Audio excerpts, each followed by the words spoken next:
one of the things that we had discussed were potential treatment options that we could employ to help improve the symptoms.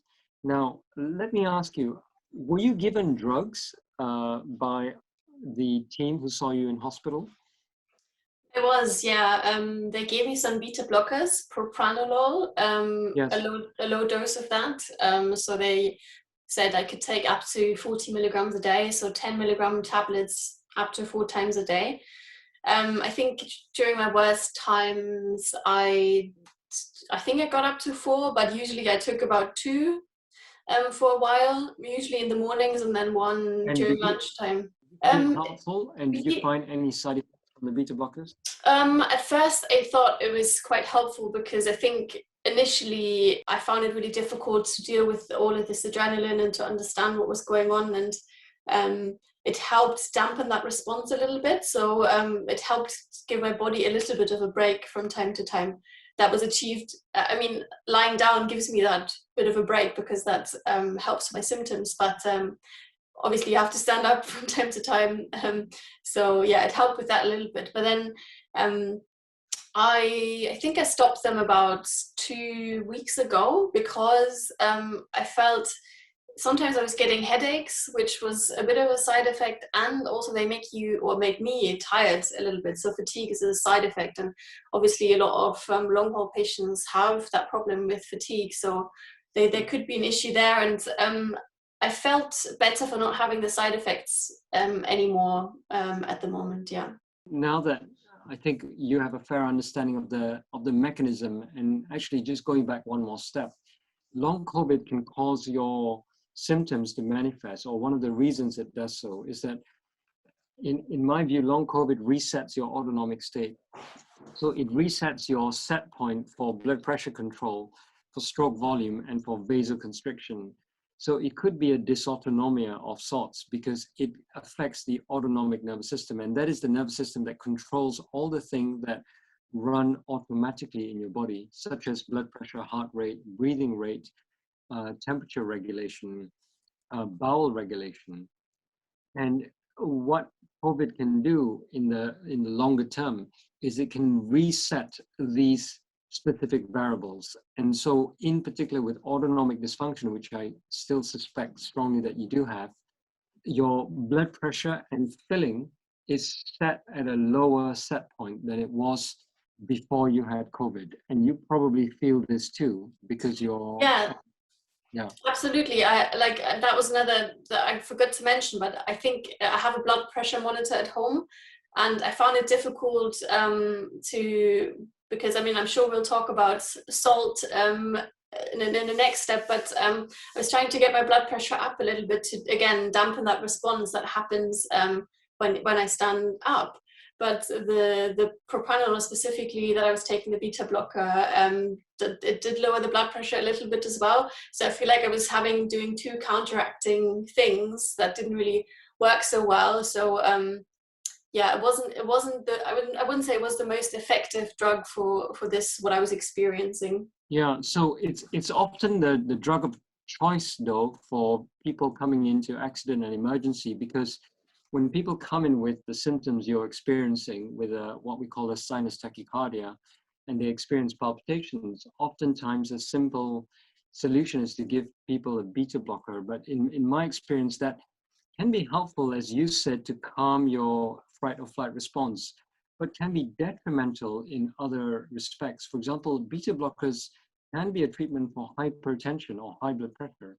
And if you imagine the problem being low blood pressure, obviously it gives with one hand and it takes from another. So it dampens adrenaline, but then again, if your blood pressure reduces, you get even more adrenaline produced. So patients tend in the long term not to tolerate the beta blockers all that well, because there are other strategies. And we talked about some of these strategies previously. And as you already said, the main conservative treatment, which means non-drug therapy that I would advise, would be, first of all, to really have a strong focus on fluid and salts. So fluid and salt. And how much fluid? Something like 3 liters a day. How much salt? Something like 10 grams. What kind of salt? I prefer something like a complex Himalayan pink, brown rock salt, something like that. Now, tell me something. Have you started to have more fluid and salt? Absolutely, I'm following that religiously. I'm here with my bottle because I'm never without my bottle, and I make sure, especially in the morning, I call it front loading, to just make sure after that dehydration of the night to really increase that. And I found that obviously just having water isn't always, you might want to taste something different if you're drinking 3 liters and not exercising 3 hours a day, that you would sweat it out. I found that coconut water was quite delicious. Also, it has some potassium in it, which is another electrolyte. So I think that probably has some, anyway, it tolerated it well. And the salt as well, what I found was I'm drinking some organic stock. I'm using these organic stock cubes, and they are contain quite a lot of salt. So one stock cube will have around 5 grams of salt, the ones that I'm using. And so just drinking that throughout the day and adding a bit of table salt to that, it makes it more pleasant, so I don't have to over salt all of my food. And have you found that the morning routine with front loading of fluid to be helpful? Absolutely, I can tell a difference when I follow that. The fluid and salt help me tolerate exercise a lot more. When I can tell when I will have a cup of broth, a very salty broth, half an hour before I do my recumbent exercise, which I'm sure we'll get onto as well. I find that my heart rate doesn't spike as much, and I feel like more able to do the exercise. That's perfect. So I didn't realize you had started to exercise again, which is very nice to hear. Yeah, no, I have.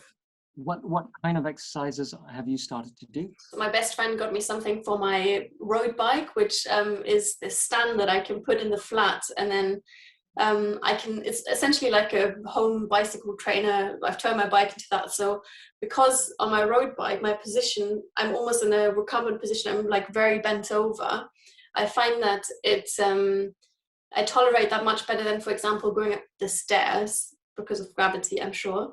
And so on and off, I've been doing 30 minutes of that, but maybe once a week or something. And in the last 2 weeks, I was a bit scared to try it because I read a lot about post-exertional malaise and other long COVID patients triggering relapses with their exercise. And so I was always a bit scared. But now what I've been doing the last week actually is doing 40 minutes every day, with like 1 day break in between, and I felt like I had more energy. The symptoms, I still got a high heart rate, but I didn't feel the adrenaline as much. I don't know if that makes sense, but Natalie, I'm so happy to hear that. When we spoke 7 weeks ago, you were not in this kind of state, and I think that is testament to your remarkable achievement and the ability to stick to the routine and actually to start pushing yourself. So the key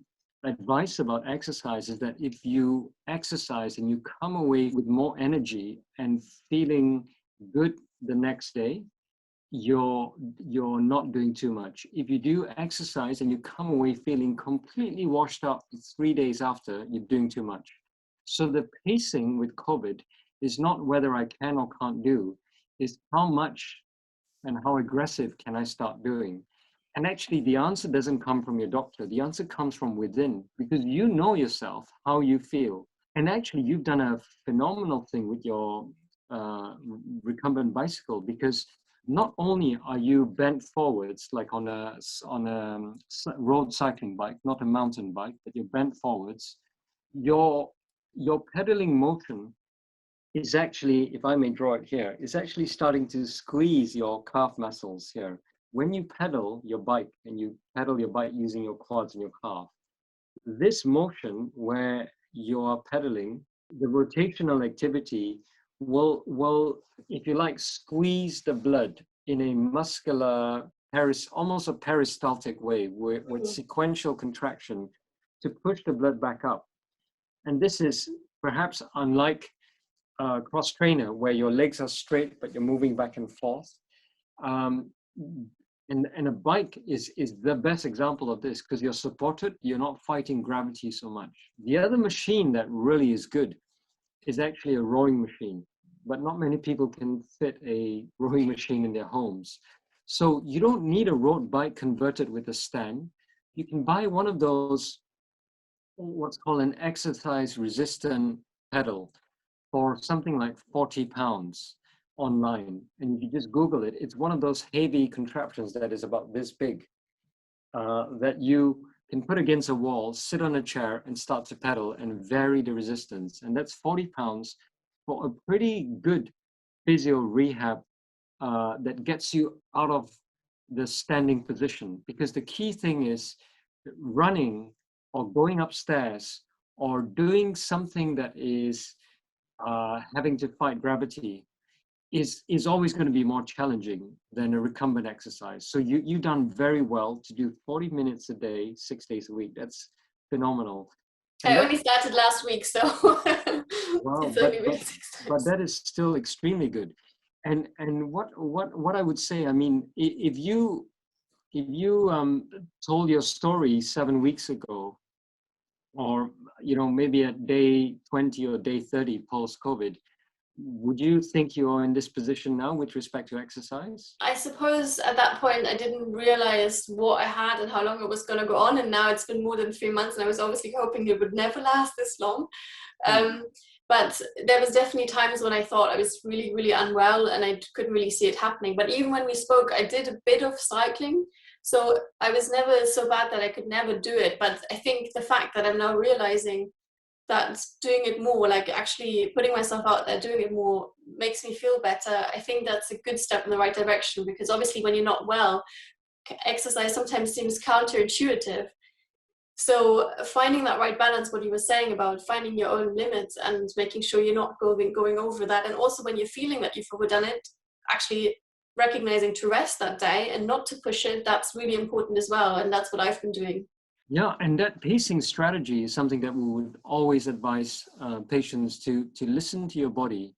And the other aspect of stress, and thankfully I asked you at the beginning, you don't have that overarching stress, which is work stress or the threat of a loss of job, social stress, relationship stress, and financial stresses. All these clearly will enhance this adrenaline state. We talked about the hypervigilant brain, which is under alert all the time. If you have multiple inputs, one input to your brain is actually the adrenaline from low blood pressure, right? And that form of stress, which I just described in the previous diagram, is called orthostatic stress. And this orthostatic stress is something that we see fairly commonly in autonomic dysfunction. Now, the other forms of stress that can also impact your adrenaline output, which may not be so relevant in you, but just good to be mindful, is a stress with, as I say, work, with social connections, with the lockdown, and feeling isolation, with financial stress, and relationships, if that becomes frustrated or frayed during times of the lockdown. These are all factors that clearly, perhaps not all in your case, but in other patients, will have an impact on the amount of expressed fight or flight response that happens beyond the standing type of response. That is to say, beyond orthostatic intolerance. So it's important to also just acknowledge that all this can play a role.